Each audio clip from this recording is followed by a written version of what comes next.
பாக்கியமே உம் சமூகமே என் பாக்கியமே ஓடி வந்தே உமை நோக்கிட ஓடி வந்தே உமை நோக்கிட உம் குரல் கேட்க ராஜா இயேசு ராஜா ராஜா இயேசு ராஜா ஒரு கோடி செல்வங்கள் என்னை தேடி வந்தாலும் உமக்கது ஈடாகுமா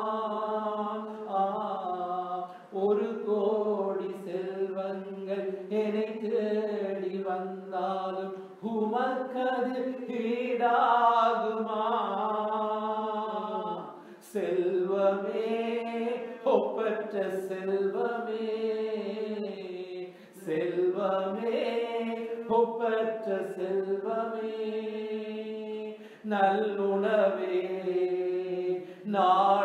நாளெல்லாம் உம் நினைவே நல்லுணவே நாளெல்லாம்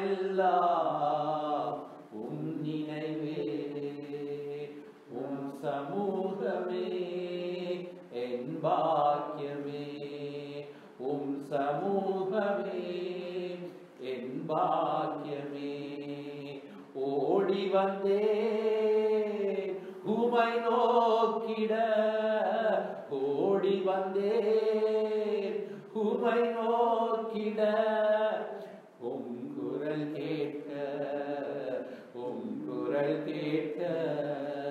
ராஜா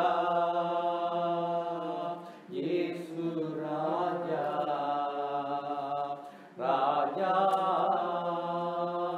இயேசு ராஜா ஆம் சுவாமி உடைய சமூகமே ஏற்றதும் இன்பமாயிருக்கிறது என்று சொல்லப்பட்டபடியானவரே உடைய சமூகத்திலே பரிபூர்ண ஆனந்தமும் பரிபூர்ண பேரின்பமும் ஒன்றே 1000 நாட்களை பார்க்கிலும் உடைய பிரகாரங்களில் தங்கும் ஒரே நாள் நல்லது ஆகாமிய கூடாரங்களில் வாசம் பண்ணுவதை பார்க்கிலும் என் தேவனாகிய கர்த்தருடைய ஆலயத்திலே தங்கியிருப்பதை தெரிந்து கொள்வேன் என்று சொல்லி ஆண்டவரே உடைய வசனங்கள் சொல்லப்பட்டபடி ஆண்டவருடைய சமூகத்திலே வாஞ்சியோடு ஆண்டவரை நாங்கள் கூடி வந்திருக்கிறோம் இந்த நாளிலும் ஆண்டவரே எங்களுடைய ஆண்டவரே கர்த்தாவே இதயத்துக்குள்ளே ஆண்டவரே கர்த்தாவே நீங்கள் தாம் இந்த நாளில் இந்த வசனங்களை கேட்கும் பொழுது பரிசுத்த ஆவியானவர் கிரியைகளை நடப்பிக்க பிறந்தாவுக்கு காமத்தை நன்றி செலுத்துகிறோம் பேசுகிற அடியேனையும் ஆண்டவரே வந்திருக்க ஒவ்வொரு கரத்திலே நான் ஒப்புக் கொடுக்கிறேன் ஆளுகை செய்யும் இயேசுவின் நாமத்திலே பிதாவே ஆமென் செய்திக்கு ஆதாரமாக ஏசாயா தீர்க்கதரிசியின் புத்தகத்திலே 26வது அதிகாரம் 8-9 ஆகிய வசனங்களை வாசிக்கலாம். கர்த்தாவே உம்முடைய நியாயத்தீர்ப்புகளின் வழியிலே உமக்கு காத்திருக்கிறோம். உமது நாமமும் உம்மை நினைக்கும் நினைவும் எங்கள் ஆத்தும வாஞ்சையாய் இருக்கிறது. என் ஆத்துமா இரவிலே உம்மை வாஞ்சிக்கிறது. எனக்குள் இருக்கிற என் ஆவியால் அதிகாலையிலும் உம்மை தேடுகிறேன். உம்முடைய நியாயத்தீர்ப்புகள் பூமியிலே நடக்கும் போது உச்சக்கருத்து குடிகள் நீதியை கற்றுக்கொள்வார்கள். இந்த வசனத்தின்படி ஆத்ம வாங்கி என்ற தலைப்பிலே நான் செய்தியை வைக்க விரும்புகிறேன். ஆத்மாவிலே பாருங்கள் இந்த நீதிமானுடைய ஒரு பாடல் அதுல அதாவது கடைசி நாட்களில் நியாய தீர்ப்பின் வழிகளிலே நமக்கு காத்திருக்கிறோம். பாருங்கள் மேலே 7வது வசனத்தில் நீங்கள் பார்த்தா நீதிமானுடைய பாதை செம்மையாயிருக்கிறது. மகா நீதிபராகிய நீதிமானுடைய பாதைகளை செவ்வைப்படுத்தி வைக்கிறது நீதிமானுடைய நிலை. அடுத்தது 10வது வசனத்தை பார்த்தா துன்மார்க்குடைய நிலை. பாருங்கள் துன்மார்க்கனுக்கு தயை செய்தாலும் நீதியை கற்றுக்கொள்ளார். நீதியுள்ள தேசத்திலும் அவன் அநியாயம் செய்து கர்த்தருடைய மகத்துவங்களை கவனியாதே போகிறார். இப்ப உலகத்திலே அநியாயம் நிறைந்த ஒரு காலகட்டத்திலே ஒரு நீதியை செய்யும்படியாக தேவன் சீக்கிரமாக இந்த உலகத்திலே வரப்போகிறார். எனவே இந்த நியாய தீர்ப்புகளின் வழிகளிலே காத்திருக்கிறோம் என்று யாரெல்லாம் வருகையில் இருந்த இயேசுவின் வருகையிலே நாங்கள் எடுத்துக்கொள்ளப்படணும், கர்த்தர் வரப்போகிறார், இந்த நீதி செயல்படும் நாள் வரப்போகிறது என்று சொல்லி ஒரு ஆர்வம் தேவன் மீது உலகத்தில் நாங்கள் வாழும் பொழுது இந்த ஆன்மீக வாழ்க்கை என்பது மிகவும் முக்கியமான காரியம். இன்றைக்கு அநேகர் ஆன்மீகத்துக்கு முக்கியத்துவம் கொடுக்கிறது குறைந்து காணப்படுகிறது. உலக காரியங்களுக்கு அநேகர் கிறிஸ்தவர்களாக இருந்தாலும் நாங்கள் கிறிஸ்தவர்கள் அந்த பாரம்பரியம் கிறிஸ்தவம் இருக்கிறது. அதே ரட்சிக்கப்பட்டவர்களும் கூட இன்றைக்கு, அதாவது அபிஷேகத்தை பெற்றவர்களும் கூட இன்றைக்கு வந்து அபிஷேகத்தை இழந்து பின்மாற்றமாய் போய் தேவனை விட்டு தூரமாய் போய் அநேகம் வந்து எப்படி ரட்சிக்கப்பட்ட ஆரம்பத்திலே அவர்களுக்கு இந்த ஆர்வம் வாஞ்சைகள் எல்லாம் குறைந்து காணப்படுகிறது. எனவே இன்றைக்கு இந்த இறுதி நாட்களிலே ஆண்டவருடைய வருகைக்காக ஒரு ஆத்மா வந்து ஆன்மீகத்திலே ஒரு வாஞ்சை காணப்பட வேண்டும். அப்ப அந்த வாஞ்சை தான் நம்மளை திருப்தியாகும். இயேசு மலைப்பிரசனத்திலே சொன்னார், நீதியின் மேல் பசி தாகம் உள்ளவர்கள் பாக்கியவான்கள், அவர்களால் திருப்தி அடைவார்கள். அப்ப நீதியாகிய தேவனுடைய ராஜ்யத்திலும் நீதியிலும், அதாவது தேடுங்கள், அப்பொழுது இவைகள் எல்லாம் கூட கொடுக்கப்படும் என்று மத்தேயு 6:33 ஆண்டவர் சொல்லியிருக்கிறார். ஆண்டவர் சொல்ல, ஒன்றுக்கு நீங்கள் கவலைப்பட வேண்டாம், உங்களுக்கு என்ன தேவை என்பதை பரமபிதா அறிந்திருக்கிறார். இப்போ முதலிடம் தேவனுக்கு கொடுங்கள் என்று சொல்லி ஆண்டவர் அந்த மத்தேயு 6ஆம் அதிகாரத்திலே சொல்லி வைத்திருக்கிறபடினாலே இன்றைக்கு நாங்கள் இந்த வாஞ்சையை குறித்து ஒரு விசுவாசிகளுக்கு, தேவனுடைய ஜனங்களுக்கு இருக்க வேண்டிய வாஞ்சை என்ன என்ற 5 விதமான காரியங்களை நான் சுருக்கமாக கொடுக்கப்பட்ட நேரத்திலே சொல்லி முடிக்க விரும்புகிறேன். இப்போ வந்து முதலாவது வந்து நாங்கள் தேவ சமூகத்தை வாஞ்சிக்க வேண்டும். தேவ சமூகம் என்று சொல்லும்போது தேவ பிரசன்னம் என்று சொல்லுகிறோம். தேவ பிரசன்னம், தேவ சமூகம். மோசே பாருங்கள், அதாவது தேவனுடைய சமூகத்தை அவ்வளவாய் வாங்கித்தார். நீரன்போடு வர வேண்டும். நீரன்போடு வராவிட்டால் நாங்கள் எதனால் விசுவசித்தவர்கள்? அப்பொழுது அப்ப மோசேஸ் ஆண்டவர் சொல்கிறார் யாத்திராகமத்திலே, என் சமூகம் உனக்கு முன்பதாக செல்லும், நாம் நன் இளைப்பாறுதலை அறிவேன் என்பதால். அப்ப தேவ சமூகம் என்பது தேவ பிரசன்னம். நம்முடைய வாழ்க்கையிலே தேவ பிரசன்னத்தை, அதாவது தேவ பிரசன்னம், தேவனோடு கூட இருக்கிறார், அவருடைய பிரசன்னம் முன்பாக செல்கிறது. நாங்கள் அவருடைய பிரசன்னத்தை, அதுதான் சகல ஆசீர்வாதத்துக்கு மூன்றாக காணப்படுகிறது. என்றால் நன்மையான எந்தையும் பூரணமாக எந்த வரவும் பலத்திருந்த சோதிகளின் பிதாவிடத்திலே இறங்கி வருவதுதான் சொல்லப்படுது. அப்ப தேவ பிரசன்னம் இல்லாத வாழ்க்கை எங்களுடைய வாழ்க்கையில் ஒன்றும் இல்லை. அப்ப தேவ சமூகத்தை அப்படின்னு சொன்னார். இன்றைக்கு நாங்கள் தேவ ஆலயத்திலே நாங்கள் கூடி வருகிறோம். என்னத்துக்காக? தேவன் மேலுள்ள வாஞ்சை நிமித்தமாக, தேவனை தேடும்படியாக, தேவனை ஆராதிக்கும்படியாக, அவருடைய சமூகத்திலே நாங்கள் எப்பொழுது கூடி வருவோம் என்ற ஒரு ஏக்கம் என்று நாங்கள் பார்க்கின்றோம். சங்கீதக்கார் தாவீதுக்கு அப்படியான ஒரு ஏக்கம் இருந்தது. ஒரு வனாந்திர அனுபவத்தில் இந்த சங்கீதம் எழுதுகிறார். 42ஆம் சங்கீதம் 1-2 ஆகிய வசனங்களை வாசித்து பார்க்கும் பொழுது 2 வசனங்கள் வாசிப்போம். மானானது நீரோடைகளை வாஞ்சித்து கதறுவது போல தேவனே என் ஆத்துமா உம்மை வாஞ்சித்து கதறுகிறது. என் ஆத்துமா தேவன் மேல், ஜீவனுள்ள தேவன் மேலேயே தாகமாய் இருக்கு. அப்ப தேவன் நீரோடு தாகம், தேவ பிரசன்னத்தின் மீது எப்பொழுது, அதாவது மானானது, மான்கள் நீரோடை வாஞ்சித்து கதறுவது போல, மான் வந்து எப்பொழுது தண்ணீருக்காக வாங்கிட்டு கதறுவது போல இன்றைக்கு வந்து தேவனுடைய பிள்ளைகள் ஆகிய நமக்கு அப்படி ஒரு அனுபவமா இருக்கணும். எப்பொழுதுதான் தேவ சன்னிதியிலே வந்து நிற்பேன் என்று. அப்ப இதுக்கு தேவ சமூகம் என்றால் பாருங்கள், முன்னொரு காலத்திலே ஜனங்கள், அதாவது தேவ சமூகம் என்றால் அவர்களுக்கு அது இந்த உலகத்தில் எதுவும் போனால் தேவ சமூகத்திலே ஆராதனை என்றால் ஞாயிறு சனிக்கிழமையை ஆரம்பித்து விடுவார்கள். ஞாயிறு எப்பொழுது வரும், நாளைக்கு நாங்கள் தேவ சமூகத்துக்கு போக போறோம், நாளைக்கு ஆராதிக்க போகிறோம் என்று அப்படி ஒரு வாங்கி இருந்தது ஜனங்களுக்கு. ஆனால் நாளடைவில் ஜனங்களுக்கு இந்த வாங்கி குறைந்து போகிறது. அப்ப இன்றைக்கு வந்து, அதாவது இந்த கொரோனா வைரஸுக்கு பிறகு, அதாவது அனைவருக்கு இன்னும் குறைந்து போவதற்கு காரணம் தேவ சமூகத்தில் இடைவெளி விட்டபடினாலே, தேவ சமூகத்திலே கூடி வராத நாட்கள். அப்படி இருக்கும் பொழுது ஜனங்களுக்குள்ளே ஒரு சூறு வருகிறது.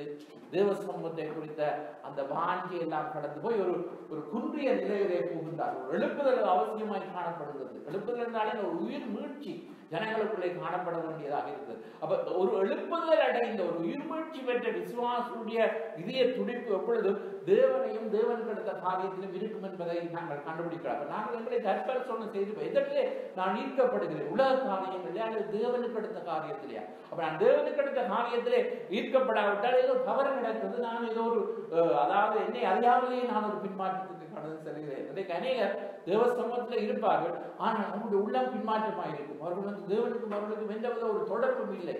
பிரியமானவர்களே, நாங்கள் அன்றாடம் அனுதினமும் தேவனோடு ஒரு நடக்கிற ஒரு வாழ்க்கை எங்களுக்கு, அதாவது இருக்கணும். நாங்கள் ரோட்ல போனாலும், வேலைத்தலைக்கு போனாலும், எங்கு போனாலும் எங்களுக்கு உணரக்கூடியதாக இருக்கிறது. தேவ சமூகம் என்னோடு கூட இருக்கிறது. நான் தேவ பிரசன்னத்தை நான் சுமந்து செல்கிறவனாக இருக்கின்றேன். அப்படி அந்த தேவ பிரசன்னத்தை நம்முடைய வாழ்க்கையிலே நாங்கள் முன்வைத்து அதற்கு மானானது வாஞ்சித்து கதவு போட்டு சொல்கிறார். 63ஆம் சங்கீதத்திலே சொல்கிறார் சங்கீதக்காரன், என் மாம்சமானவனை வாஞ்சிக்கிறது. அதாவது ஜீவனை பார்க்கிறவனுடைய கிருபை நல்ல உதடுகள் உன்னை துதிக்கும். நீதிமான் அதிகாலையில், எங்களுக்குள்ளே ஒரு ஆவி இருக்கிறது. அந்த ஆவியான நாங்கள் தேவனை அதிகாலை நாங்கள் தேடுகிறோம்.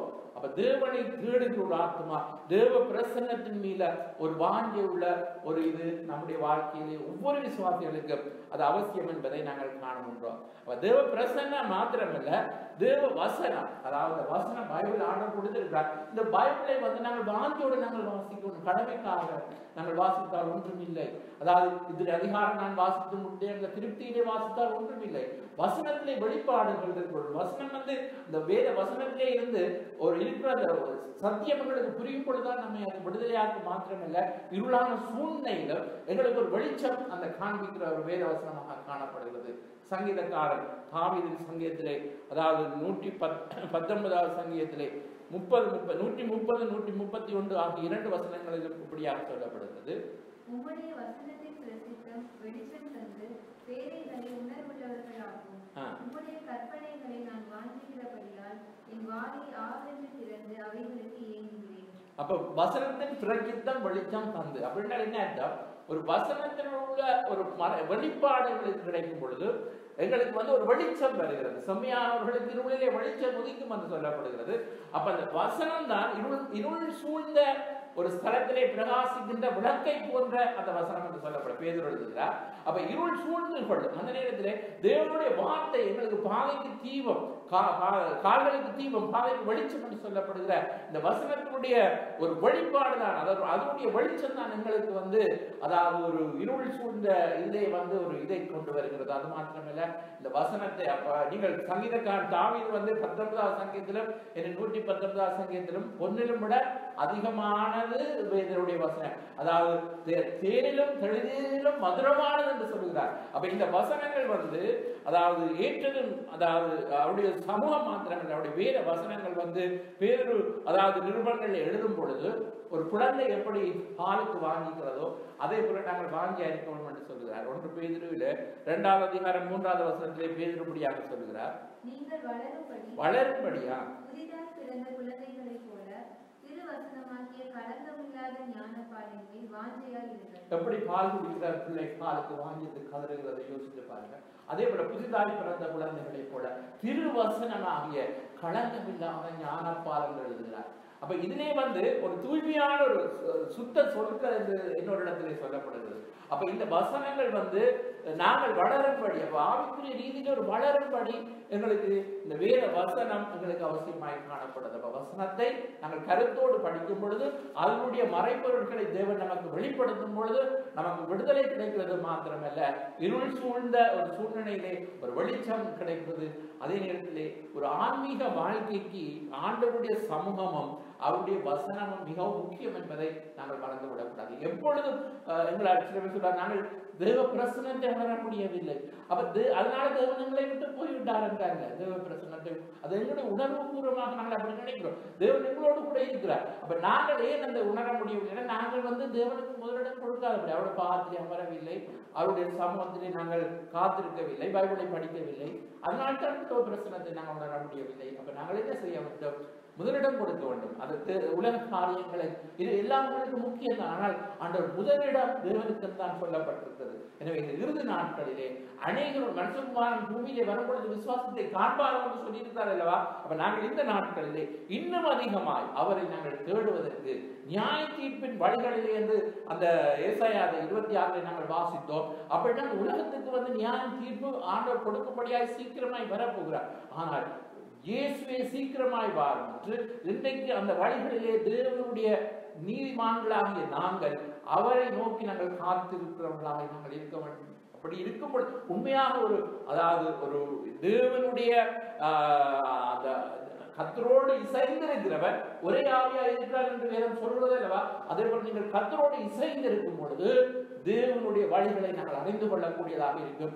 தேவன் என்னென்ன காரியங்களை செய்ய அவர் சித்தம் கொண்டிருக்கார் நினைக்கக்கூடும். இன்றைக்கு பாருங்கள், உலகத்திலே கிறிஸ்தவம் என்ற பெயரிலே பலவிதமான காரியங்களை, ஆண்டவருடைய நாமத்தை பூமியிலே வழங்குகிற காரியங்கள் நடந்து கொண்டிருக்கிறது. அரசியல் கட்சிகளும் மற்றது பலவிதமான காரியங்களும் கிறிஸ்துவின் நாமத்தை வைத்துக் கொண்டுதான் எல்லாமே இன்றைக்கு நடந்து கொண்டிருக்கிறது. ஆனால் நானும் நீங்களும் ஆண்டவருடைய பாதத்திலே அமர்ந்திருக்கும் பொழுது தேவன் எங்களுக்கு பாதை காட்டி வழி எதிரே நடவுங்கள் என்று அவர் நடத்துகிற தேவனாக இருக்கிறார். அந்த உலகத்திலே எங்களுக்கு எல்லாம் கைவிட்டு போகும். ஆனால் இந்த ஆன்மீக வாழ்க்கைக்கு நாங்கள் முதலிடம் கொடுக்காமல் உலக வாழ்க்கைக்கு என்னத்தை உண்போம், என்னத்தை குடிப்போம், என்னத்தை உடுப்போம் என்பதற்காக நாங்கள் ஓடிக்கொண்டிருந்தோமா இருந்தால் அது நம்ம நித்தியத்துக்குள்ளே கொண்டு போய் சேர்க்காது. எனவே இந்த நாட்களிலே நம்முடைய வாழ்க்கையை நாங்கள் ஆராய்ந்து பார்ப்போம். நாங்கள் யாரை பிரியப்படுத்துகிறோம்? நாங்கள் மனிதரை பிரியப்படுத்தினால் நாங்கள் உண்மையான தேவன். பவுல் சொல்கிறார், நான் யாரை பிரியப்படுத்துவேன்? நான் மனிதனுடைய தேவனே. நான் மனிதரை பிரியப்படுத்தினால் தேவ ஊழியன் அல்லவே. அப்ப விசுவாசிகளுக்கு மகன் கொடுத்த நாங்கள் மனிதரை பிரியப்படுத்தினால் நாங்கள் தேவனுடைய பிள்ளைகளாக இருக்க முடியாது. உண்மையான தேவனுடைய பிள்ளைகளாக இருந்தால் நாங்கள் மனிதரை பிரியப்படுத்த முடியாது.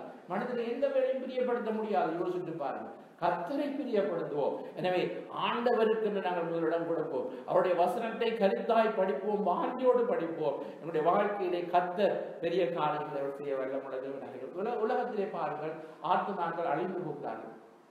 இன்றைக்கு உண்மையாக ஒரு ரட்சிக்கப்பட்ட எழுப்புதல் அடைந்த ஒரு விசுவாசியாக இருந்தால் ஆத்ம பாரம் எப்படி அழிந்து போகும் ஆத்மா?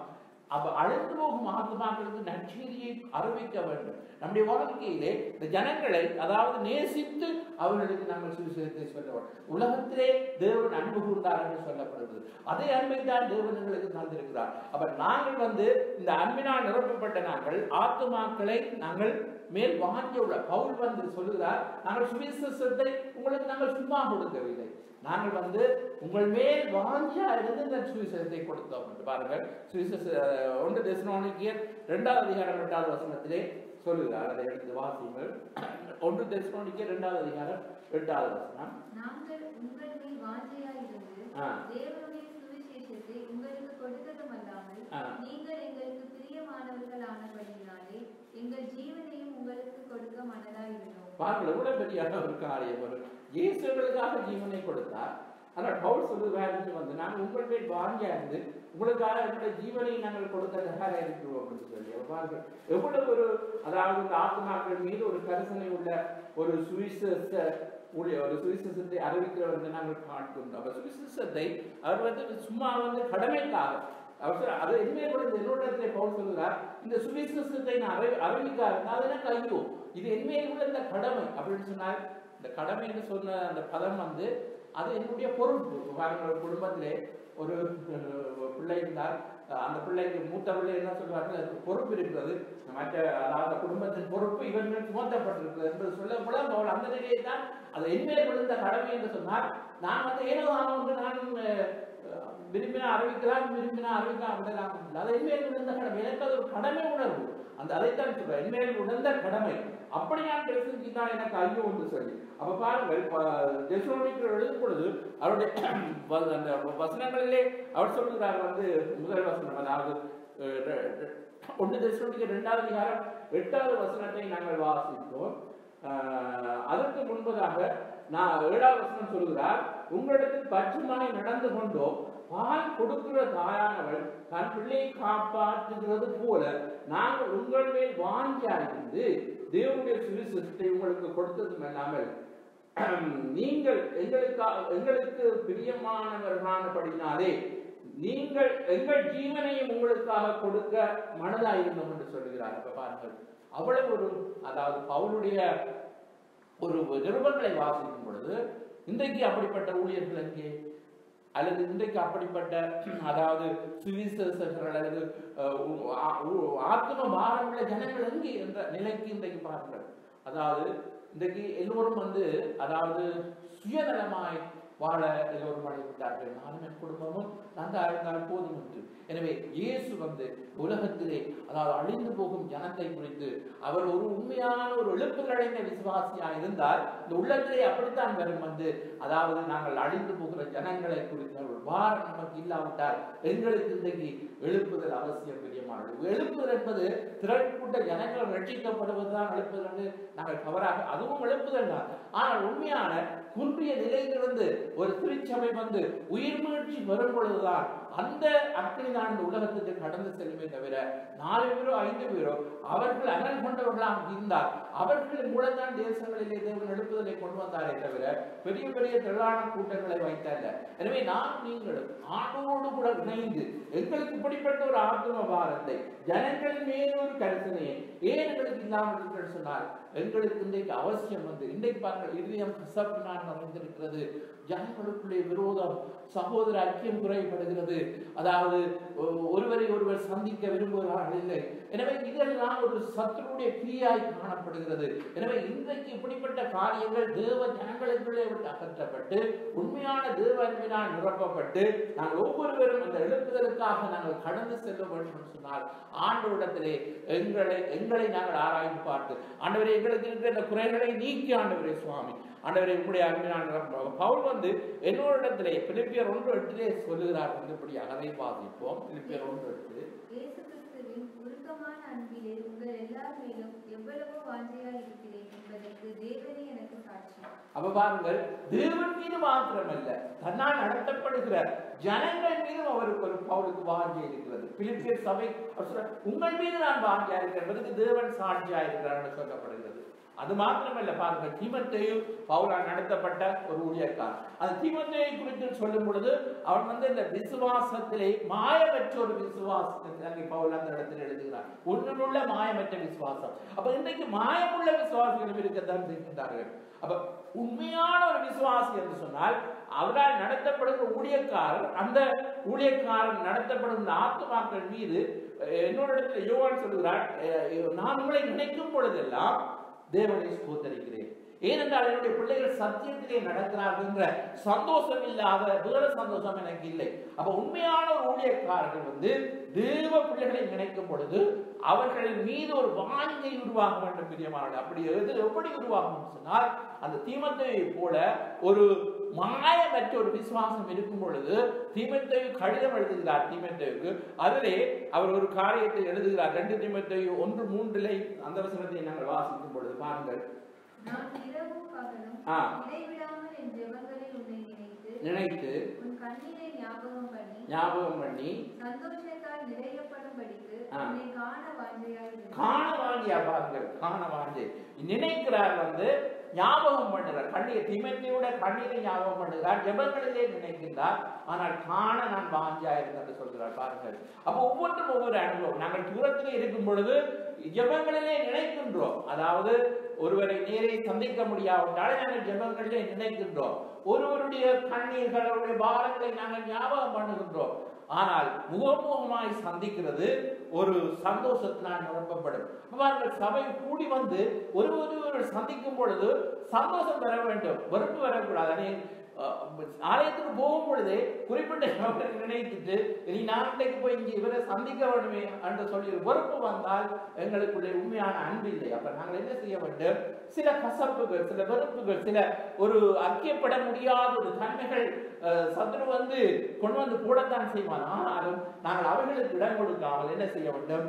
எப்பொழுது நாங்கள் தேவ சமூகத்தை நாங்கள் வாங்கிக்கிறது போல ஒருவரை ஒருவர் நாங்கள் சந்திக்கும் பொழுது எங்களுக்கு ஒரு சந்தோஷம் உண்டாக நினைக்கும் பொழுதே எங்களுக்கு ஒரு அதுக்கு காரணம் வந்து அதாவது தீமோத்தேயுவுக்கு பவுல் சொல்கிறார், உன்னில் உள்ள மாயமற்ற விசுவாசம். அது ஒன்று, அதாவது உன் பாட்டிக்குள்ளே இருந்தது அந்த விசுவாசம், உன் தாய்க்குள்ளே இருந்தது உனக்குள்ளே இருக்குது என்று சொல்கிறார் பவுல்.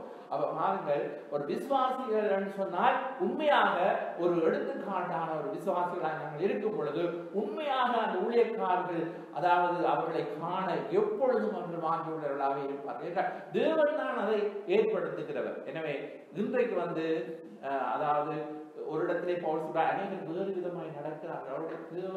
அவர்களுடைய தேவன் அவர்கள் உலக பூமிக்கு அடுத்தவைகளை சிந்திக்கின்றார்கள். அதே இடத்திலே சொல்கிறார் பிலிப்பியர் 3ஆம் அதிகாரம் 20ஆம் வசனம், நம்முடைய குடியிருப்பு பரலோகத்திலே இருக்கிறது, கர்த்தராகிய இயேசு என்னும் இரட்சகர் வேற நாங்கள் எதிர்பார்த்து கொண்டிருக்கிறோம். அப்படின்னா ஒரு வாங்கியோடு நாங்கள் எதிர்பார்த்து கொண்டிருக்கிறோம். அவர்கள் உலகத்துக்குரிய சிலர் நாடிக்கொண்டிருக்கிறார்கள். ஆனால் நாங்கள் தேவன் வரப்போகிறார், அவருடைய காரியங்களுக்காக நாங்கள் எதிர்பார்த்து கொண்டிருக்கிறோம் என்று. எனவே இன்றைக்கும் பிரியமானவர்களே, உண்மையாக அதாவது ஆவிக்குரிய ரீதியிலே உண்மையாக ஆண்டவரோடு சேர்ந்து வாழுகிற பிள்ளைகளுக்கு எப்பொழுது தேவ சமூகம் போவோம், எப்பொழுது தேவ பிள்ளைகளை சந்திப்போம், எப்பொழுது நாங்கள் சபை கூடி வந்து கர்த்தரை ஆராதிப்போம் என்று அந்த வாஞ்சை அங்கே இருக்கக்கூடியதாக இருக்கின்றது. அது மாத்திரமல்ல, அழிந்து போகிற ஆத்துமாக்கள் மீது மட்டும் நான் உங்களுக்கு ஏற்கனவே சொல்லியிருக்கிறேன். அடுத்ததாக குறிப்பிட்ட சீக்கிரமாய் நாங்கள் பார்க்க போகிறோம். பாருங்கள், இந்த உலகத்திலே நாங்கள் வாழுகின்றோம். இந்த உலகத்திலே வாழ்ந்தாலும் நாங்கள் இயேசுவோடு வாழுகின்றோம். மரித்தால் நாங்கள் இயேசுவோடு தான் போக போகிறோம். ஆனால் ரெண்டும் ஒன்றுதான். ஆனால் பவுல் சொல்கிறார், நான் இயேசுவோடு வாழத்தான் அதிகமாக விரும்புகிறேன். ஆனால் இந்த உலகத்திலே இருக்க வேண்டியது கொஞ்சம் அவசியமாக இருக்கிறது. ஏனென்றால் உலகத்திலே இருந்தால் தான் நாங்கள் ஊழியம் செய்யலாம், ஊழியம் செய்து மற்றவர்களுக்கு சொல்லலாம். ஆனால் என்னை பொறுத்தவரையிலே நான் மரித்தால் நல்ல மேலினால் எப்பொழுது நான் இயேசுவோடு போகலாம். ஆனால் இந்த உலகத்திலே வாழ்ந்தாலும் நாங்கள் மரித்தாலும் அதன் மூலம் இதனுடைய நாமம் மகிமைப்பட வேண்டும். பாருங்க, நாங்கள் மரிக்கும் பொழுது நான் அடிக்கடி சொல்லுவேன், இது அந்த அடக்க ஆராதனையிலே யாரும் சொல்லக்கூடாது இது என்ன பிரயோசனம் செத்தென்ன பிரயோசனம் என்று சொல்ற அளவுக்கு நாங்கள் வாழ்க்கை இருக்கக்கூடாது. வாழ்ந்தால் அதாவது அந்த மக்கள் சொல்ல வேண்டும், ஒரு மனிதன் வாழ்ந்தான், அவனுடைய வாழ்க்கையை குறித்து அங்கே பேசக்கூடியதாக அளவிலே நம்முடைய வாழ்க்கை இருக்க வேண்டும். அதே நேரத்திலே என்னுடைய மரணத்திலும் இயேசுவின் நாமம் மகிமைப்படக்கூடியதாக இருக்க வேண்டும். பவுல் இந்த இடத்திலே சொல்கிறார் அதுக்கு ஒப்பான ஒரு காரியம். பிலிப்பியர் 1 அதிகாரம் 20-21 வாசிக்கிறார்கள். நான் ஒன்றையும் வெட்கப்பட்டு போகாமல் எப்பொழுதும் போல இப்பொழுதும் மிகுந்த தைரியத்தோடு ஜீவனால் ஆகிலும் சாவினால் ஆகிலும் கிறிஸ்து என் சரீரத்தினாலே மகிமைப்படுவார் என்று எனக்கு உண்டாயிருக்கிற வாஞ்சைக்கும் நம்பிக்கைக்கும் தக்கதாய் அப்படி முடியுமா? ஜீவன் கிறிஸ்து எனக்கு ஜீவன், சாவு எனக்கு ஆதாயம். சாவு அவர் சொல்கிற ஆதாயம் என்று சொல்லி பிரியமானவர்களே, சாவு நஷ்டம் இல்லை. நம்ம கிறிஸ்துவர்களுக்கு சாவு நஷ்டம் ஆயிடும். ஆனால் உலகத்திலே பாருங்கள், ஆகிலும் சரீரத்திலே நான் பிழைத்திருக்கிறபடினாலே என் கிரியைகளுக்கு பலன் உண்டாயிருப்பது சொல்லுகிறார். மேலே சொல்லுகிறார் அதாவது கிறிஸ்து எனக்கு ஜீவன், சாவு எனக்கு ஆதாயம் என்று சொல்லுகிறார். அந்த உலகத்திலே அதாவது வாழ்ந்தாலும் உம்மோடுதான், மரித்தாலும் உம்மோடுதான். அதாவது என்னுடைய சரீரத்திலே உம்முடைய நாமம் மகிமைப்பட வேண்டும், என் மூலம் இயேசுவின் நாமம் மகிமைப்பட வேண்டும். அப்ப வாழ்க்கை நறுமணம் வீசுகிற வாழ்க்கையாக இருக்க வேண்டும். பிரியமானவர்களே, ஆண்டவருடைய பிள்ளைகள் நாங்கள் வாழ்கிற வாழ்க்கை எங்களுடைய வாழ்க்கை இந்த உலகத்துக்கு அதாவது உலகத்திலே இருக்கிற மக்கள் எங்களுடைய பரலோகத்திலே இருக்கிற பிதா மகிமைப்பட வேண்டும் நம்முடைய வாழ்க்கை மூலமாக. எனவே இன்றைக்கு அநேகர் எப்படியும் வாழலாம் என்று சொல்லி இதன் மூலம் அதாவது சின்ன சின்ன காரியங்களுக்காக அதாவது மரணத்தை குறித்தோ அந்த இதை குறித்தோ நாங்கள் பயப்பட வேண்டிய அவசியம் இல்லை. பிரியமான இழப்பு என்பது உறவுகள் இந்த உலகத்திலே எங்களை பிரியப்படும் இழப்பு தான்.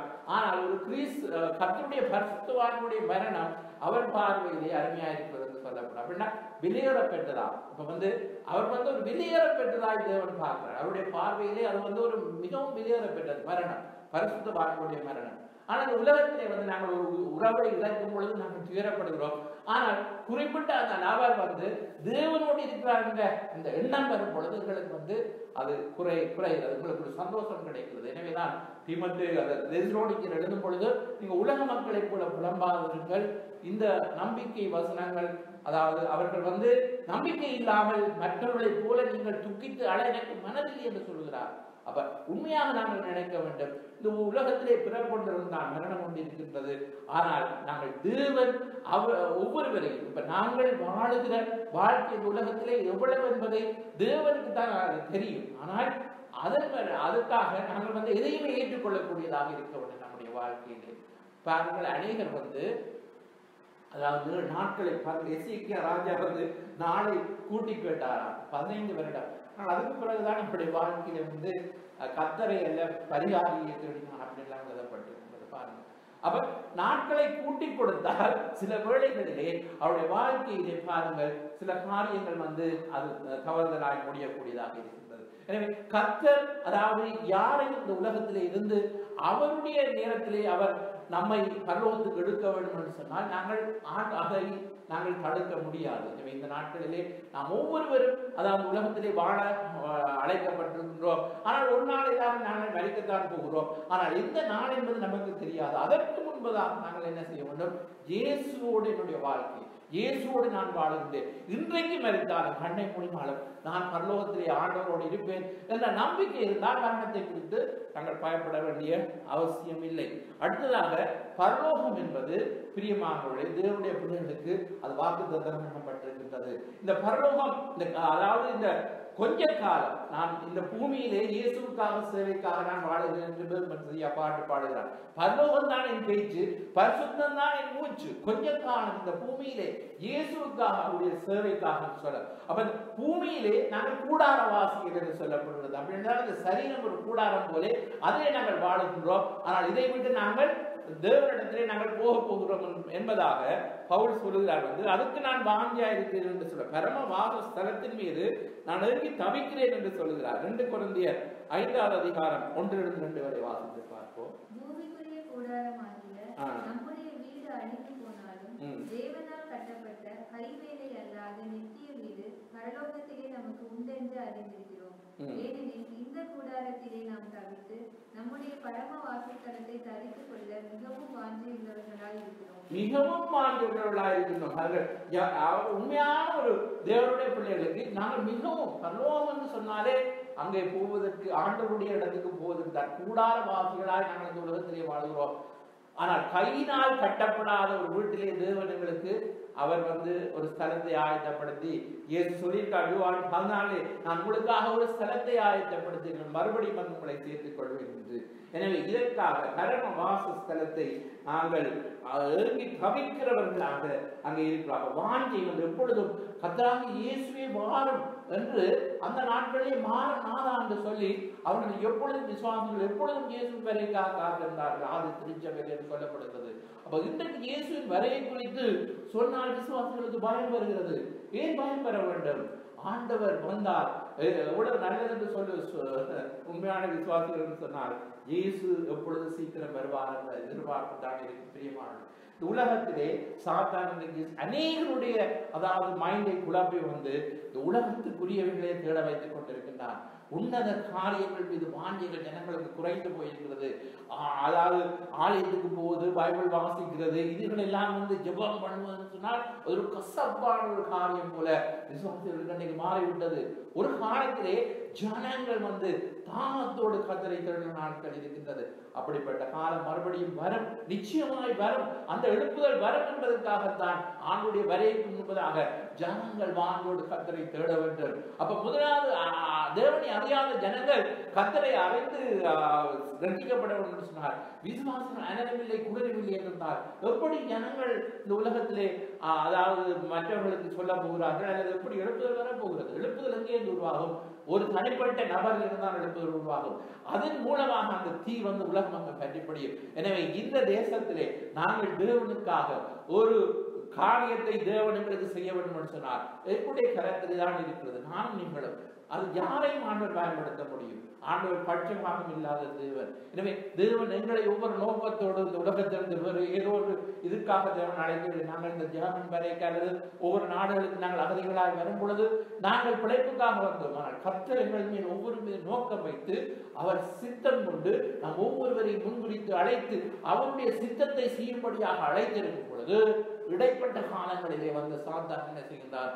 அதாவது பலவிதமான காரியங்களை கொண்டு திசை திருப்பி, அதாவது ஜனங்கள் இன்றைக்கு எத்தனையோ தரிசனங்களோடு இருந்தவர்கள் இன்றைக்கு தரிசனங்களை இழந்து உலக காரியங்களுக்கு முக்கியம் கொடுத்து போற காலத்திலே நான் நீங்களும் உணர்வடைவோம். தேவன் எங்களை அழைத்த நோக்கம் என்ன? நாங்கள் அவருக்காக இந்த உலகத்திலே என்னத்தை நாங்கள் சாதித்திருக்கிறோம். எனவே இயேசு எனக்காக எடுத்தார், அவருக்காக நான் என்ன செய்திருக்கிறேன் என்ற உணர்வோடு இந்த நாளிலே இந்த ஆத்ம வாஞ்சி ஆன்மீகம் என்பது நம்முடைய வாழ்க்கையில் எந்த நிலையில இருக்கின்றது, அதுக்கு நாங்கள் எவ்வளவு முக்கியத்துவம் கொடுக்கிறோம் என்பதை நாங்கள் யோசித்து பார்த்து அப்படிப்பட்ட வாஞ்சிகளை தேவனுடைய உருவாக்குறது பரிசுத்த ஆவியானவருடைய செயலாயிருக்கிறது. நாங்கள் அவருக்கு முதலிடம் கொடுக்கும் பொழுது எங்களுக்குள்ளே வாஞ்சிகளை விருப்பங்களை அவர் உண்டாக்குகிறவர் என்று சொல்லப்படுகிறது எபேசியரிலே. எனவே ஆவியானவர் நமக்குள்ளே கிரியைகளை நடப்பிப்பாராக. பரலோகம் தான் என் பேச்சு, பரிசுத்தம் தான் என் மூச்சு என்று பிரசனம் செய்ய பாடுவது போல எங்களுடைய வாழ்விலும் நாங்கள் தேவனுக்கு என்று முதலிடம் கொடுத்து வாழ கர்த்தர் நம்மை அழைத்திருக்கிறார். முதல் காரியம் தேவ சமூகம் என்று சொன்னேன், தேவ வசனம், ஆத்துமாக்கள் மீது வாஞ்சி என்று சொன்னேன். அதாவது கிறிஸ்து என்னில் மகிமைப்பட வேண்டும், அதுவே என்னுடைய வாஞ்சி என்று பவுல் சொல்கிறார். இறுதியாக பரலோகம் தான் அதிக வாஞ்சி என்று சொல்வதை நாங்கள் காணுகின்றோம். அப்ப இந்த தியானத்தோடு இந்த மாலை வேளையிலே, இந்த ஆராதனை வேளையிலே எங்களுக்குள்ளே வாஞ்சிகள் பெருகட்டும். கர்த்தர் தாமே நம்மை ஆசீர்வதிப்பார்கள். எழுந்து நாங்கள் ஜெபிக்க போகிறோம். நீங்கள் 96 சங்கீதத்தை நீங்கள் வாசித்தால் இறுதி பகுதியிலே சொல்லப்படுகிறது, அவன் என்னிடத்தில் வாங்கியா இருக்கிறபடினால் அவனை விடுவிப்பேன், அவன் என்னுடைய நாமத்தை அறிந்திருக்கிறபடினால் அவனை நான் உயர்ந்த அடைக்கலத்திலே வைப்பேன், அவன் என்னை நோக்கி கூப்பிடுவான், நான் அவனுக்கு மறுத்திறப்பு கொடுப்பேன், ஆபத்திலே நான் அவனோடு கூட இருப்பேன், அவனை நான் தப்பி வைப்பேன், அவனை கனப்படுத்துவேன், நீடித்த நாட்களால் அவனை திருப்தியாக்குவேன், என் ரட்சிப்பை காண்பிப்பேன். யாருக்கு? அவன் ஒருவன் என்மையை வாங்கியார், கடவுள் மீது நாங்கள் வாங்கியார், அவன் என்னை அளவு கடந்து அதிகமாய் நேசிக்கிறபடினால் தான் அதனுடைய அர்த்தம். வாஞ்சியான்னு சொன்னால் அளவு கடந்த அன்பு என் மீது வைத்திருக்கிறபடினால் அவனை நான் விடுவிப்பேன் என்று ஆண்டவர் 96 சங்கீதத்திலே வாக்கு கொடுத்திருக்கிறார். அப்ப உன்னதமான மறைவிலே இருக்கிறவன் எப்படிப்பட்டவனாக இருப்பார்?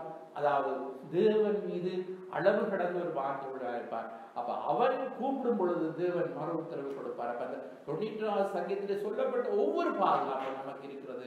இன்றைக்கு நமக்கு தேவையானது ஆண்டவர் மீது, அவருடைய காரியங்கள் மீது நாங்கள் வாஞ்ச உடையவர்களாய் நாங்கள் இருப்போம். இன்றைக்கு வாஞ்சைகள் குறைந்து போனால் ஆண்டவரே எனக்குள்ளே வாஞ்சைகளை உருவாக்கும் என்று கேட்போம். கர்த்தர் நம்மை ஆசீர்வதிப்பாராக. ஜெபம் பண்ணுவோம். எங்களை நேசிக்கிற எங்கள் பரலோக பிதாவே, இந்த அருமையான இந்த மாலை வேளையிலும் உடைய ஜீவனுள்ள வார்த்தைகளை நாங்கள் கேட்டோம். ஆண்டவரே சுவாமி, ஆண்டவரே இந்த நேரத்திலும் ஆண்டவரே கர்த்தாவே, ஆண்டவரே நீங்கள் ஆண்டவரே கர்த்தாவே பரிசுத்த ஆவியானவரே எங்களோடு பேசிக் கொண்டிருக்கிறீர்கள். ஆண்டவரே அப்பா, இந்த மண்டபத்திலே இருக்கிற ஒவ்வொருவரோடும் பேசிக் கொண்டிருக்கிறீர்கள். ஆண்டவரே ஒரு காலம் இருந்தது, இந்த காலத்திலே நான் எவ்வளவோ வாஞ்சியுடையவனாக ஆண்டவரை தேடினேன், ஆனால் இப்பொழுது என்னால் அப்படி தேட முடியவில்லை என்றார். ஆண்டவரே, இந்த பிள்ளைகள் இந்த நாட்களிலே கர்த்தாவே அப்பா இன்னும் அதிகமாய் உம்மை தேட, இன்னும் அதிகமாய் உம்மையில் அன்பு கூற, இன்னும் அதிகமாய் தேவனுக்கு முதலிடம் கொடுக்க, இன்னும் அதிகமாய் கர்த்தாவே ஆண்டவரே கர்த்தாவே அப்பா உம்முடைய காரியங்களிலே அவர்கள் ஈடுபாடு செலுத்தத்தக்கதாக ஆன்மீக காரியங்களை அவர்கள் அசட்டை பண்ணாமல் கர்த்தாவே ஏசாயா 26 அதிகாரத்திலே சொல்லப்பட்டபடி கர்த்தாவே நியாயத்தீர்ப்பின் படையிலே நாங்கள் உமக்கு காத்திருக்கிறோம், எனக்குள் இருக்கும் ஆவி நான் அதிகாலமே உம்மை தேடுகிறேன் என்று சொல்லப்பட்டபடி ஆண்டவரே சுவாமி, அனுதினமும் நாங்கள் உம்மை தேடுகிறவர்களாக நீர் எங்களை வழிநடத்தும்படியாக ஒப்புக் கொடுத்து செபிக்கிறோம். இயேசுவின் நாமத்திலே ஜெபிக்கிறோம் ஜீவ நல்ல பிதாவே, ஆமென். இறுதியாக சகோதரன் வந்து இறுதியாக நேரம் போய்விட்டு நினைக்கிறேன். இயேசுவே உம்மை வாழ்கிறேன், உமது அழகு வதனம் காண துடி துடிக்கிறேன், மகிமையான உந்தன் வீட்டை வாஞ்சித்திருக்கிறேன், தங்க பூமி அதில் நடக்க ஆசைப்படுகிறேன், நான் தங்க பூமி அதில் நடக்க ஆசைப்படுகிறேன். ஏசையா நீரன்னையா, ஏசையா எனக்கு எல்லாமே நீதானையா, எனக்கு எல்லாமே நீதானையா, எனது பாவ சுமைகள் நீக்கி விடுதலை பெற்றேன், மரித்து உயிர்த்த தேவனுக்காய் பிழைத்திருக்கிறேன், சகலமானவர்க்கும் தேவதூது சொல்கிறேன், மரணம் வரை கீழ்ப்படிந்து வாழ இருக்கிறேன், நான் மரணம் வரை கீழ்ப்படிந்து வாழவிருக்கிறேன். ஏசையா நீரன்னையா, ஏசையா எனக்கு எல்லாமே நீதானையா, எனக்கு எல்லாமே நீதானையா, தேவபலன் ஒடுங்கினார் சோறு நீங்கினே, ஆதி மனிதன் பிறந்தவரை மாற்றிருக்கிறேன், பரமவாச சலத்தை நாடும் ஏங்கி தவிக்கிறேன், மரண அச்சம் இன்றி நித்திய வாழ்வை தொடர்கிறேன், நான் மரண அச்சம் இன்றி நித்திய வாழ்வை தொடர்கிறேன். ஏசையா நீரன்னையா, ஏசையா எனக்கு எல்லாமே நீதானையா, எனக்கு எல்லாமே நீதான்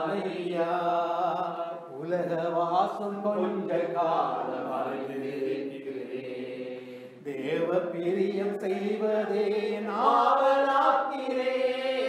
கணக்கு கேட்கும் கர்த்தர் குறிக்கும் நாளே மகிழ்ச்சி பொங்க பரிசளிப்பார் மகிமைப்படுவார்.